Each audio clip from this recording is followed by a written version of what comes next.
صبح سے لے کر شام تک گفتگو کے کلاوے ملانا، لمبی چوڑی باتیں کرنا، اس میں جھوٹ کی آمیزش کا ہو جانا، غیبت کا شامل ہو جانا، بہت ساری آلائشوں سے اپنی زبان کو بھر لینا، منع فرما دیا، میں حکم دے دیا کہ تم اس طرح کرو، تم میری یاد میں لگ جاؤ، تم صبح و شام میری پاکی بیان کرو، تم میری طرف متوجہ ہو جاؤ۔ رسول کائنات صلی اللہ تعالیٰ علیہ وآلہ وسلم کی بارگاہ عالی مرتبت میں، عزت و عظمت میں ایک بوڑھے صحابی حاضر ہوئے اور عرض کی، یا رسول اللہ صلی اللہ تعالیٰ علیہ وسلم، میں بڑی دور سے آیا ہوں، پتہ نہیں دوبارہ آپ کی زیارت مجھے نصیب ہو سکے کہ نہ ہو سکے، یا رسول اللہ صلی اللہ علیہ وسلم مجھے کوئی ایک ایسی بات ارشاد فرما دیں کہ جو مجھے کفایت کر جائے، یعنی اس سے میری دنیا بھی بن جائے اور میری آخرت بھی بن جائے، ایک بات۔ تو نبی پاک صلی اللہ علیہ وسلم نے فرمایا، تیری زبان ہر وقت اللہ کے ذکر سے تر رہنی چاہیے، یہ بات تجھے کفایت کر جائے گی، تیرا فائدہ کر جائے گی، دنیا اور آخرت میں تجھے نفع دے جائے گی۔ اسلام نے ہر وقت ذکر الہی کا حکم دیا، سونے کے وقت کی دعا بھی سکھلائی، اٹھتے وقت کے الفاظ بھی سکھائے۔ اسلام نے کہا کہ کھانا کھانا ہے تو بسم اللہ شریف سے شروع کر لینا، اور جب ختم کرنا تو الحمدللہ پہ ختم کر لینا، جب تمہیں کوئی چیز بھلی لگے تو پھر ماشاءاللہ کہہ لینا، جب کوئی مصیبت آئے تو انا للہ و انا الیہ راجعون پڑھ لینا، اور جب سیڑھیاں چڑھنے لگو تو اللہ اکبر کہا جائے، اور اونچائی سے اترنے لگو تو سبحان اللہ کہا جائے۔ گویا ہر موقع پر اللہ کی یاد کو، اللہ کے ذکر کو، رب کریم کو ہمیشہ یاد رکھا جائے۔ رسول کائنات صلی اللہ علیہ وسلم کے بارے میں سیدہ طیبہ طاہرہ حضرت عائشہ صدیقہ رضی اللہ تعالیٰ عنہ فرماتی ہیں کہ اللہ کے رسول علیہ السلام ہر وقت اپنے رب کو یاد کرتے تھے، ہر وقت حضور اپنے رب کو یاد کرتے تھے، ہر وقت اللہ کے محبوب صلی اللہ علیہ وسلم کی زبان اطہر پر اپنے رب کریم کا ذکر رہتا تھا۔ تو کثرت کے ساتھ ذکر کرنا اور ذکر کو اپنی طبیعت کا حصہ بنا لینا۔ آپ کتاب و سنت کا جب مطالعہ کرتے ہیں تو آپ غور فرمائیں کہ نبی پاک صلی اللہ علیہ وسلم نے مختلف صورتوں کے فضائل بیان کیے، پھر نبی پاک علیہ السلام نے اللہ کے مختلف اسماء کا، مختلف ناموں کی فضیلت بیان کی۔ فرمایا جو آدمی سبحان اللہ کہتا ہے اسے 30 نیکیاں ملتی ہیں، اور جو تسبیح فاطمہ ہی پڑھ لے رضی اللہ تعالی عنہا، تسبیح فاطمہ یعنی 33 بار سبحان اللہ، 33 بار الحمدللہ، 34 بار اللہ اکبر، جو شخص یہ پڑھ لے اس کے گناہ سمندر کی جھاگ کے برابر بھی ہوں۔ سمندر کی جھاگ کون ماپے گا کہ سمندر کہاں سے چلا اور کہاں پہنچا؟ تو فرمایا سمندر کی جھاگ کے برابر بھی اگر اس کے گناہ ہوں گے، اتنا بڑا پاپی بھی ہو، تو یہ اللہ کا ذکر کرنے کی برکت سے، تسبیح فاطمہ پڑھنے کی برکت سے اللہ اس کے گناہوں کو معاف فرما دے گا۔ تو حضور سید عالم صلی اللہ تعالیٰ علیہ وسلم نے ذکر کی فضیلت بیان کی۔ نبی پاک صلی اللہ علیہ وسلم نے بہت سارے اسماء تھے جن کی عظمت، عزت، رفعت بیان کی، فرمایا اس کے ساتھ اللہ کا ذکر کرو۔ صورتوں کے فضائل بیان کی۔ ہمارے ہاں میں نے دیکھا ہے کہ بعض واعظین اور بعض نقیب حضرات یا بعض ایسے لوگ جو بات کرتے ہیں، تو اگر ان کی بات توجہ سے نہ سنی جائے تو وہ خود کئی دفعہ کہہ دیتے ہیں کہ میری بات ضائع نہ کر دینا، میرا جملہ ضائع نہ کر دینا۔ وہ سمجھتے ہیں کہ یہ بڑی اہم بات تھی جو میں کرنے جا رہا ہوں، اور کئی لوگ آپ ان کی بات توجہ سے نہ سنیں تو ان کے چہرے پر اظہار ناراضگی نمایاں ہو جاتے ہیں کہ یار میں بات کر رہا تھا، اس بندے نے توجہ ہی نہیں کی۔ تو نبی پاک صلی اللہ علیہ وسلم کی جو باتیں ہیں، جو حضور نے فضائل بیان کیے کہ لا حول ولا قوت الا باللہ، تمہیں غموں سے نجات دے گا، اور نبی پاک صلی اللہ علیہ وسلم نے یہ جو فضیلت بیان کی کہ جب تم کہتے ہو سبحان اللہ و بحمدہ سبحان اللہ العظیم، تو زمین آسمان کے درمیان جتنی جگہ ہے اتنا اللہ تمہیں اجر کا بھر کے جو ہے وہ عطا فرماتا ہے اپنے فضل سے۔ تو یہ جو حضور نے مختلف اذکار کی فضیلتیں بیان کی، جو نبی پاک صلی اللہ علیہ وسلم نے پہلا کلمہ شریف کے بارے میں فرمایا کہ یہ سب سے افضل کلمہ ہے، اور سب سے افضل دعا کے بارے میں فرمایا کہ الحمدللہ کہنا سب سے افضل دعا ہے۔ تو یہ اذکار کے جو فضائل حضور نے بیان کیے، تو کیا معاذ اللہ ہم ان کو ضائع کریں گے ان باتوں کو؟ ایک عام آدمی کی بات تو ضائع کی نہیں جا سکتی، تو رسول کریم صلی اللہ علیہ وسلم کی بات کو کیا ضائع کیا جائے گا؟ تو پھر جو بات سمجھنے کی ہے، جو بات غور کرنے کی ہے، جس پر ہمیں خاص توجہ دینی ہے، وہ یہ ہے کہ ہم ہر اس فضیلت کو ڈھونڈیں، تلاش کریں جو نبی پاک نے بیان فرمائی، اور پھر ہم اس فضیلت کی روشنی میں ان اذکار کو کرنے کی کوشش کریں، ان ساری باتوں کی طرف توجہ کریں۔ اور جب آپ اللہ کا ذکر کر رہے ہوتے ہیں نا، تو جس طرح آپ کے وجود کی غذا ہے روٹی، کھانا، پانی، ہوا، صحت، سانس، یہ آپ کے وجود کو زندہ رکھتی ہے، تو ایک روح کی غذا ہے، روح کی غذا ہے رب کریم کا ذکر، اللہ کی یاد۔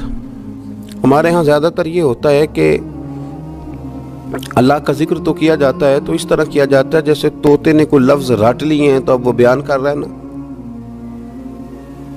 ہمارے صوفیاء نے، بزرگوں نے لکھا ہے کہ وہ جو کہا گیا کہ الا بذکر اللہ تطمئن القلوب، یاد رکھو اللہ کے ذکر میں دلوں کا چین ہے، تو بعض لوگ کہتے ہیں میں تو بڑی تسبیح پڑھتا ہوں پھر بھی بے سکون رہتا ہوں، تو اس کا جواب وہ یہ دیتے ہیں کہ چونکہ انہوں نے اللہ کا ذکر کیا تو صحیح، لیکن اس طرح کرتے رہے جیسے طوطا رٹ کے کر رہا تھا۔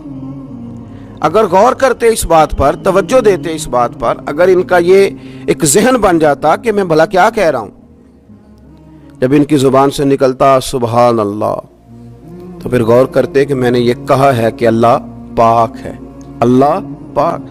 اب یہ چیز جب ان کے ذہن کے اندر، ان کے دماغ سے، ان کی روح سے ٹکرائے گی، تو جب انہوں نے کہا کہ میرا رب پاک ہے، سبحان اللہ عما یشرکون، وہ پاک ہے ان چیزوں سے جن سے لوگ اس کے ساتھ شرک کرتے ہیں، تو اب جب کہا کہ وہ پاک ہے اور اس نے جو چیز بنائی ہے وہ حسین و جمیل ہی بنائی ہے، ہر عیب سے پاک ہے، وہ اس نے ہر چیز بہترین نقش و نگار کے ساتھ بنائی ہے، تو بتائیے کہ جب یہ سبحان اللہ کا معنی اور اس کا مفہوم سمجھ کر اللہ کا یہ ذکر کیا گیا، تو اب اس طرح نہیں ہو گیا کہ جیسے پورے وجود کے اندر خوشبو بکھر گئی ہو، اب یوں نہیں محسوس ہو گیا کہ جیسے بالکل ساری طبیعت ٹھنڈی اور پھولوں کی طرح ہو گئی، ویسے نہیں محسوس ہو گیا کہ جیسے اللہ نے قوت، طاقت اور روحانیت عطا کر دی۔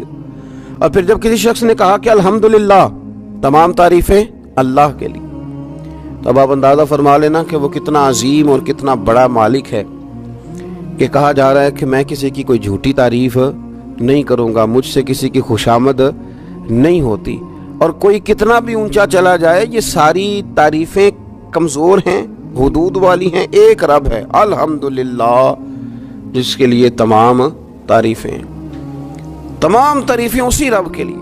اور جب کہا اللہ اکبر، اللہ بہت بڑا ہے، جب اس کی زبان سے یہ جملے نکلتے ہیں تو آپ ذرا غور فرمائیں کہ وہ کہاں پہنچ جاتا ہے۔ وہ پھر کیا کبھی کسی سے ڈرے گا؟ وہ کسی چیز کا خوف طاری کرے گا؟ کوئی چیز ایسی ہوگی جو اس کی نفسیات پر حاوی ہو سکے؟ سب سے بڑا تو اللہ ہے، تو وہ کبھی بھی کسی بڑے آدمی کے رعب کا شکار نہیں ہوگا، وہ کبھی کسی کی دولت، کسی کا اقتدار، کسی کی قوت اور کسی کی ظاہری طور پر تھوڑی بہت چمک اسے خیرہ نہیں کر سکے گی، اس لیے کہ وہ جانتا ہے کہ اکبر صرف اللہ ہی ہے۔ تو اب اس کے اندر بہت بڑی طاقت آئے گی، بہت بڑی ہمت آئے گی، وہ بہت زیادہ اپنے آپ کو قوت والا محسوس کرے گا۔ تو یہ جب تھوڑا سا غور کرتا ہے کہ میں کیا کہہ رہا ہوں، میری زبان سے کیا نکل رہا ہے، تو پھر یہ ذکر الہی اس کو ٹھنڈک دیتا ہے، پھر اس کو سکون دیتا ہے، پھر اس کو قوت ملتی ہے۔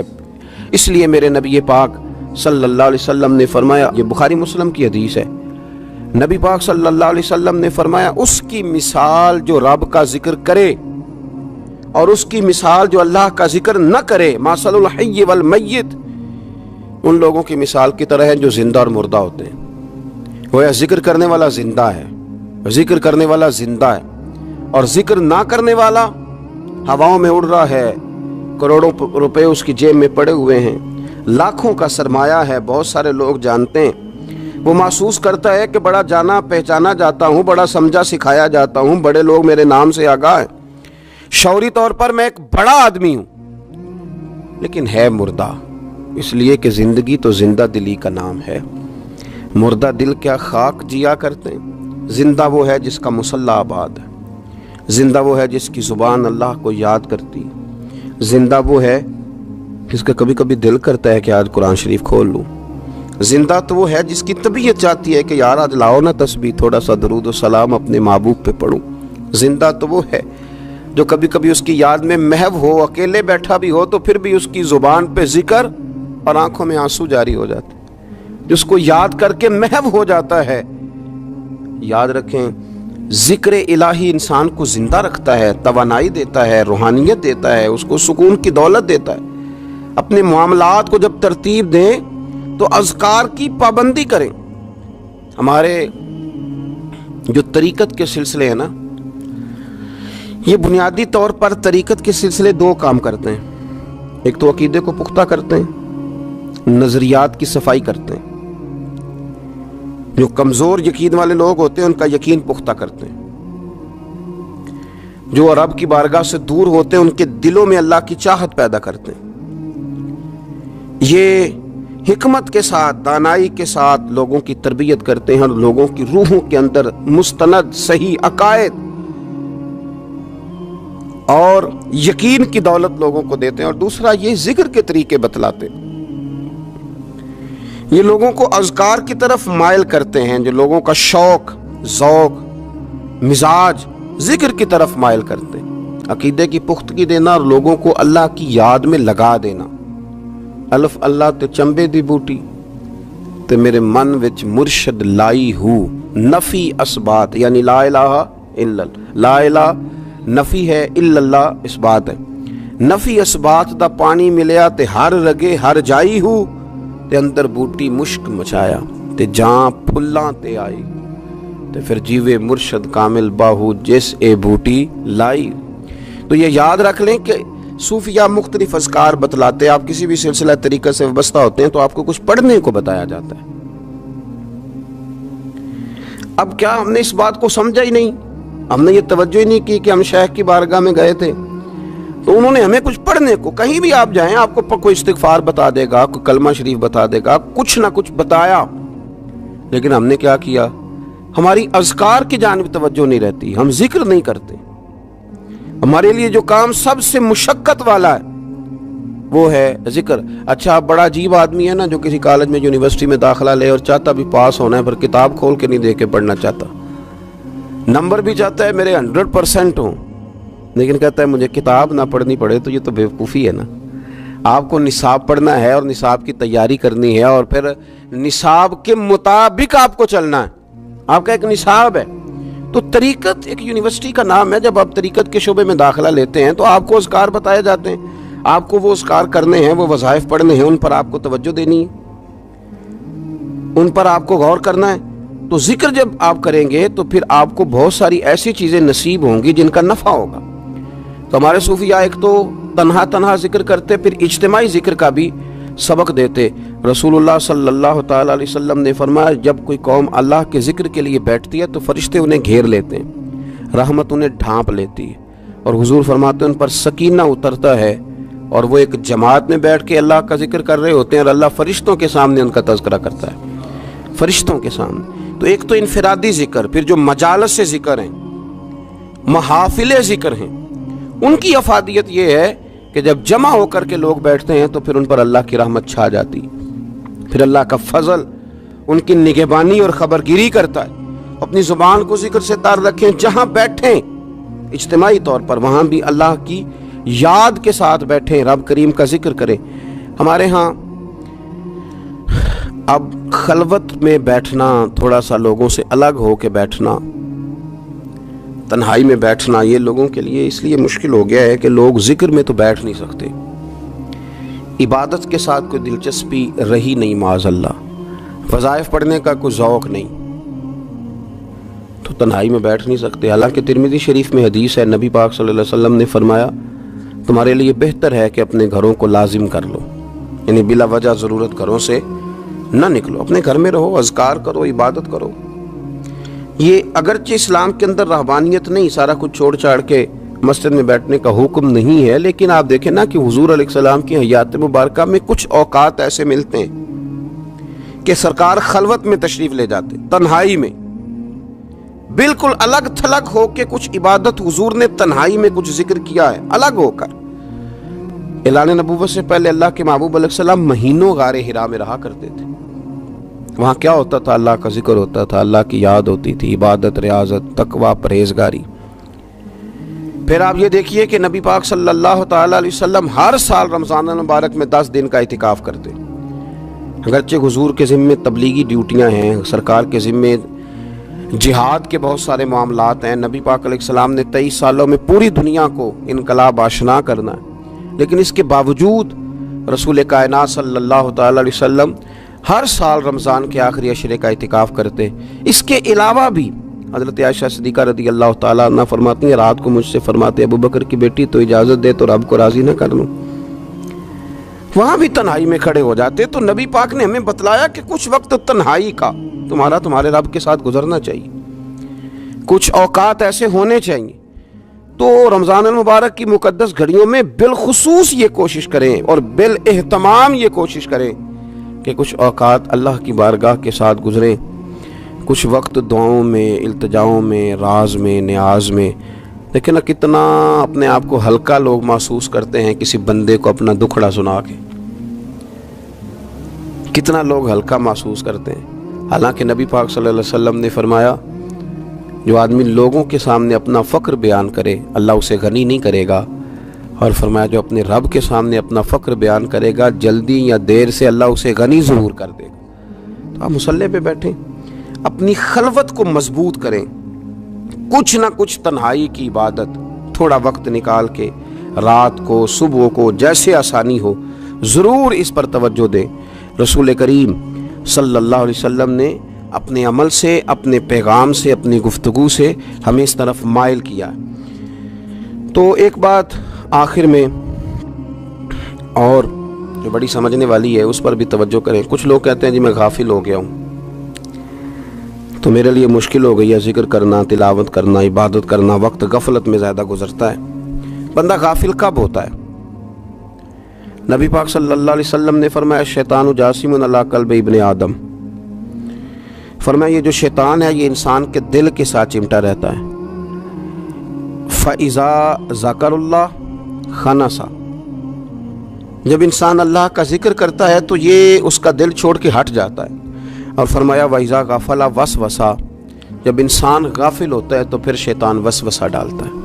اب نبی پاک علیہ السلام کی حدیث مبارک پر غور فرمائیے، حضور فرماتے ہیں کہ شیطان آدمی کے دل کے ساتھ چمٹا ہوا ہے۔ جب بندہ کرتا ہے نا اللہ کا ذکر تو یہ بندے کا دل چھوڑ کے دور چلا جاتا ہے۔ اور فرمایا وَإِذَا غَفَلَ وَسْوَسَ، جب بندہ غافل ہوتا ہے تو شیطان وسوسہ ڈالتا ہے۔ یہ نہیں فرمایا کہ شیطان وسوسہ ڈالے تو بندہ غافل ہوتا ہے، پہلے بندہ غافل ہوا ہے، پہلے اس نے ذکر چھوڑا ہے۔ اگر یہ ذکر نہ چھوڑتا تو شیطان اسے غافل نہ کرتا۔ تو آپ اگر شیطان کو بھگانا چاہتے ہیں تو پکڑ لیں، تسبیح کریں اللہ اللہ، وہ بھاگ جائے گا۔ اگر آپ غفلت کی چادر اتارنا چاہتے ہیں، آپ بستر میں اٹھنے کو طبیعت نہیں چاہ رہی تو آپ ایک دفعہ ہمت کریں تو صحیح، وضو کریں تو صحیح، پھر دیکھیں اللہ کتنی قوت دیتا ہے، وہ بھاگ جائے گا۔ جب آپ ایک دفعہ بسم اللہ شریف پڑھ کے نکلیں گے اپنے بستر سے اور بچھائیں گے مصلی اور کریں گے اللہ اللہ، تو دیکھیے کس طرح اللہ آسانی کرتا ہے۔ ہم اپنی اس غفلت کی بنیاد پر اس کو آواز دیتے ہیں کہ آجا میرے ساتھ دوستی کر لے۔ تو شیطان کتنی طاقت نہیں ہے کہ بندہ مومن پر غلبہ پا سکے، وہ تو اللہ کے مخلص بندوں پر غلبہ کر ہی نہیں سکتا۔ چلو بات اتنی ہے کہ جب ہم غافل ہوتے ہیں، جب ہم ذکر چھوڑ دیتے ہیں، جب ہم یہ ذوق ہی نہیں پیدا کرتے کہ میں کچھ اللہ اللہ کر لوں، اپنی طبیعت کو لگائیں ذکر میں، اپنا مزاج، اپنا دل، اپنی آنکھیں، اپنی روح، اس کو اللہ کی یاد کے ساتھ محو کریں، پھر دیکھیں اللہ کتنی آسانیاں